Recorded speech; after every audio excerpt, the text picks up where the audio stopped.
Okay, so just for a quick explanation of the notes for lesson 5.1 on triangles, more like lines of triangles.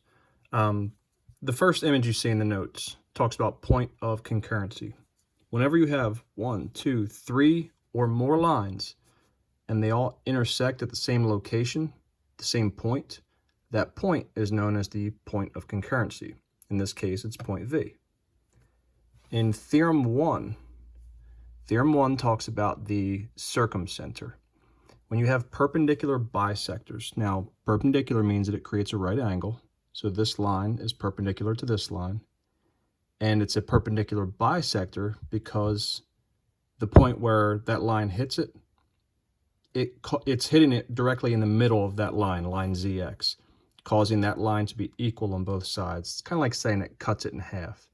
So if you have a perpendicular bisector, not only is it perpendicular to the other line, but it cuts that other line in half. That's what these little tick marks mean, that this segment is congruent to this segment, or equal to. They're the same measure. So if this was 5 inches long, then that one is 5 inches long. Here's a different set of segments that are equal to each other. So maybe that's 6 and 6, and maybe these are 8 and 8, whatever the case might be. But anytime you have perpendicular bisectors, when they meet at that point, that becomes the point known as the circumcenter. Okay, in Theorem 2 is talking about the incenter. Whenever you have angle bisectors, all right, that means that it's cutting the angle in half. So that's like saying that this angle A here, this whole thing, now has one little angle here that is equal to that little angle. This little angle is equal to that little angle.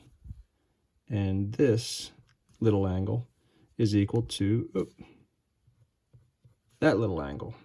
And I got 3 little arcs there. So these are angle bisectors. Whenever the angle bisectors meet at that one point, that's known as the incenter point. All right? And then the incenter point is equidistant, or an equal distance to the edge of that line there. So that's like saying all 3 of these lines are equal. Back in Theorem 1, whenever you have the perpendicular bisectors meet, the circumcenter point to the vertex, each one of those lines, I guess I should do 4 tick marks, each one of those are equal to each other. And then down here, Theorem 2, the incenter point causes the perpendicular lines to be equal to each other, or equidistant. In Theorem 3, the centroid problem. Okay, whenever you have a centroid, it's made up of 3 medians. What a median is a line that comes out of a vertex, the corner, and it hits the midpoint of the opposite side. Now, if that's hitting the midpoint, that means it's cutting this line in half. So right out of the gate, I know that this segment is congruent to this segment. For that median, this segment is congruent to that segment. And for this median, this segment is congruent to this segment. That centroid it's a point that's causing each line to be split into 2 segments. For example, if you look at line PT, here's centroid V.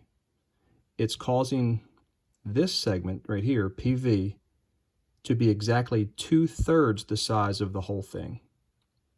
The smaller piece, TV, is exactly 1/3 the size of the whole thing. So let's just say, for example, that line PT was a measure of 30. All right, the whole thing is a measure of 30. If I were to cut that into thirds, basically divide by 3, then that means you'd have a measure of 10, a measure of 10, and a measure of 10. Well, I don't have 3 different lines all of the same measure.